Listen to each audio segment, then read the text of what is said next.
সীমান্তের আরও খবর জানাবো আমাদের সহকর্মীদের কাছ থেকে। কুষ্টিয়া থেকে যুক্ত হচ্ছেন আমাদের সহকর্মী রাশেদুজ্জামান, আর চাঁপাইনবাবগঞ্জ থেকে যুক্ত হচ্ছেন আমাদের সহকর্মী মাহমুদুল হাসান তুষার। শুরুতে যাচ্ছি কুষ্টিয়ায়, সেখানে আছেন সহকর্মী রাশেদ।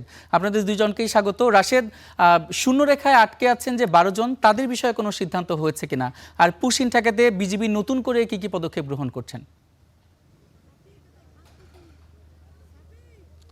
যেমন সীমান্তের যে সর্বশেষ যে পরিস্থিতি সেটি হচ্ছে শূন্যরেখা থেকে 20 গজ দূরে যে 12 জনকে পুশিন করা হয়েছিল তারা কিন্তু সেখানে অবস্থান করছে। প্রচন্ড ভ্যাপসা গরম এবং খোলা আকাশের নিচেই একটা ঝুঁকি নিয়েই কিন্তু তারা সেখানে রয়েছেন এবং এখন পর্যন্ত বিএসএফও তাদেরকে গ্রহণ করেনি বা ফেরত নেয়নি। অন্য পাশাপাশি বিজিবিও তাদেরকে ফেরত নেয়নি, কারণ বিজিবি এবং বিএসএফ এর মধ্যে যে পতাকা বৈঠক হয়েছিল সেই পতাকা বৈঠকে তারা যে সিদ্ধান্তটি নিয়েছিল যে তাদের কাগজপত্র যাচাই বাছাই করে একটা সিদ্ধান্ত নেওয়া হবে, কিন্তু এখন পর্যন্ত সেই কাগজপত্র যাচাই বাছাই বা তার কোনো ফলাফল আসেনি। এবং বিএসএফ যেটি বলেছেন যে তারা যদি ভারতীয় নাগরিক হয় অবশ্যই তাদের ফেরত নেবে, তবে তাদের কোনো কর্মকাণ্ড বা তাদের কোনো কার্যক্রম এখন পর্যন্ত আমাদের চোখে পড়েনি। তবে দুপুরের পর থেকে অর্থাৎ বেলা 12টার পর থেকে বিজিবি কড়া অবস্থানে বা কড়া নজরদারিতে রেখেছে। আমরা সেটি দেখছি কিছুক্ষণ।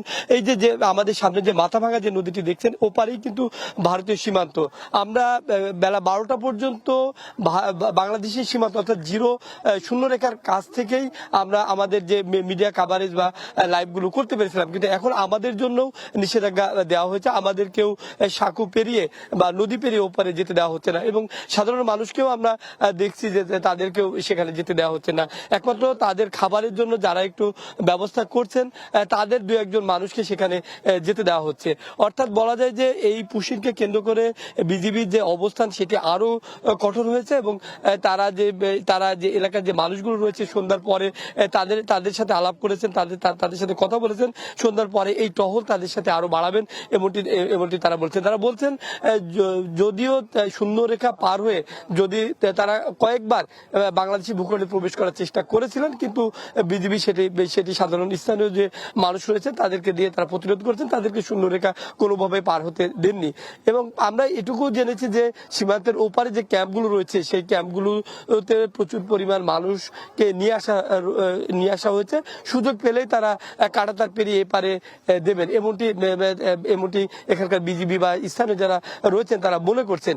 সেই কারণেই কিন্তু বিজিবির যে নিরাপত্তা বা বিজিবির যে টহল সেটি জোরদার করা হয়েছে। অন্যদিকে যে ভারতীয় সীমান্তে পাকা সড়কে যেভাবে বিএসএফ তাদের টহল কার্যক্রম পরিচালনা করে, বিজিবি কিন্তু সেইভাবে তাদের টহল কার্যক্রম পরিচালনা করতে পারছেন না, কারণ এখানে কোনো ধরনের কোনো সড়ক বা কাঁচা সড়ক বা পাকা সড়ক তো নেই, বরং এখানে ফসলের মাঠ এবং ফসলের মাঠকে ভেদ করেই তাদেরকে তাদের এই টহল পরিচালনা করতে হচ্ছে, যার কারণে তাদের কিন্তু হিমশিম খেতে হচ্ছে এই টহল পরিচালনা করার জন্য। খুব সহজেই এই সুযোগটাই বিএসএফ নিচ্ছেন এবং ওপার থেকে এপারে সাধারণ তারা মানুষকে অবৈধভাবে অনুপ্রবেশ ঘটাচ্ছেন। তো সেই কারণে যত সময় গড়িয়ে যাচ্ছে তত বলা যায় যে বিজিবির পক্ষ থেকে কিন্তু কঠিন হয়ে পড়ছে এই সীমানা পাহারা দেওয়া, কারণ পর্যাপ্ত পরিমাণ জনবল এবং পাশাপাশি যে ফসলের ক্ষেত, এই ক্ষেত পেরিয়ে বিশেষ করে বৃষ্টির সময় বজ্রপাতেরও একটা ঝুঁকি থাকে। তো এইভাবেই কিন্তু বিজিবি তার টহল জোরদার করে চেষ্টা করছেন যে কোনোভাবেই যাতে অবৈধ অনুপ্রবেশ না ঘটে। ইমন। রাশেদ, আপনাকে অসংখ্য ধন্যবাদ। এবার চাঁপাইনবাবগঞ্জের খবর জানবো, সহকর্মী তুষার যুক্ত আছেন। তুষার, বিএসএফ এর বিজিবির পাশাপাশি চাঁপাইনবাবগঞ্জের স্থানীয়রাও তো পুশিনের চেষ্টা ব্যাহত করতে কাজ করছেন। তো নতুন করে যে পুশিনের চেষ্টা হলো তারপর সীমান্তে কেমন উত্তেজনা বিরাজ করছে, সবশেষ পরিস্থিতি জানাবেন।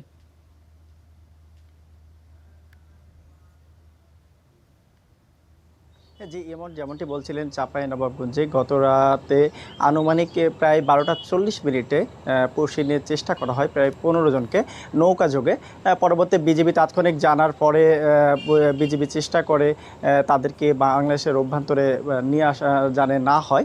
তারপরেই তারা প্রায় শূন্যরেখা অবস্থান করে এবং প্রায় 2 ঘন্টা বিজিবি আমাদের জানায় যে প্রায় 2 ঘন্টা অবস্থানের পর ভারতের বিএসএফ কর্তৃক তাদেরকে পুনরায় ভারতের অভ্যন্তরে নিয়ে যাওয়া হয়। আপনাকে জানাতে চাঁপাইনবাবগঞ্জে প্রায় 184 কিলোমিটার এলাকা জুড়ে ভারতের সাথে সীমান্ত রেখা রয়েছে, তার মধ্যে প্রায় 52 কিলোমিটার এলাকায় কোনো কাঁটাতারের বেড়া নাই। এর আগে বা এখন বর্তমানে যেটা পরিলক্ষিত হচ্ছে যে প্রায় এই জায়গাগুলো দিয়ে পুষিনের চেষ্টা করা হয়। পাশাপাশি আপনাকে জানাতে চাঁপাইনবাবগঞ্জে প্রায় সীমান্ত রেখাগুলো নদীপথ এবং আম বাগান হয়, রাতের আধারে লাইট বন্ধ করে তাদেরকে পুষিনের চেষ্টা করা হয়। আমরা যেমনটি দেখেছি যে এর আগে এলাকাবাসী যখন পুষিনের চেষ্টা করা হয়, এলাকাবাসীকে সাথে নিয়ে বিজিবি সর্বাত্মক সতর্ক অবস্থান এবং প্রতিহত চেষ্টা করে। আমরা এলাকাবাসীর সাথে কথা বলছিলাম, তিনারা বলছেন যে চাঁপাইনবাবগঞ্জে বিজিবি যে শক্ত অবস্থানে রয়েছে এবং সতর্ক অবস্থানে রয়েছে, তাদের যে কোনো কাজে সহযোগিতা করতে এলাকাবাসীও সর্বদা ভূমিকা রাখবে। এমন আমরা দেখেছি, এমনকি চাঁপাইনবাবগঞ্জে বিভিন্ন সীমান্ত এলাকাগুলোতে মাইকিংয়ের মাধ্যমে মানুষজনকে সচেতন করা হচ্ছে যে কোনো রকম এরকম ঘটনা ঘটলে তারা বিজিবিকে জানাবে।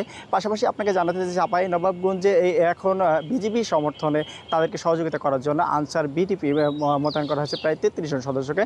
কোনো রকম তাদের প্রয়োজন পড়লে তারাও তাদের সাথে টহল জোরদার রাখবে। এই বাকি গত 4 জুন পুশিনের ঘটার পরে গত রাতে যে ঘটনাটি, এর বাইরে চাঁপাইনবাবগঞ্জে তেমন কোনো আমরা পুশিনের ঘটনা লক্ষ্য করিনি এবং বাকি 2টি ব্যাটালিয়নের দায়িত্বরত এলাকা চাঁপাইনবাবগঞ্জ 53 মহানন্দা ব্যাটালিয়ন এবং চাঁপাইনবাবগঞ্জ 59 ব্যাটালিয়ন, এই 2টি ব্যাটালিয়নের অধীনে এখন পর্যন্ত আমরা তেমন কোনো পুশিনের ঘটনা লক্ষ্য করিনি।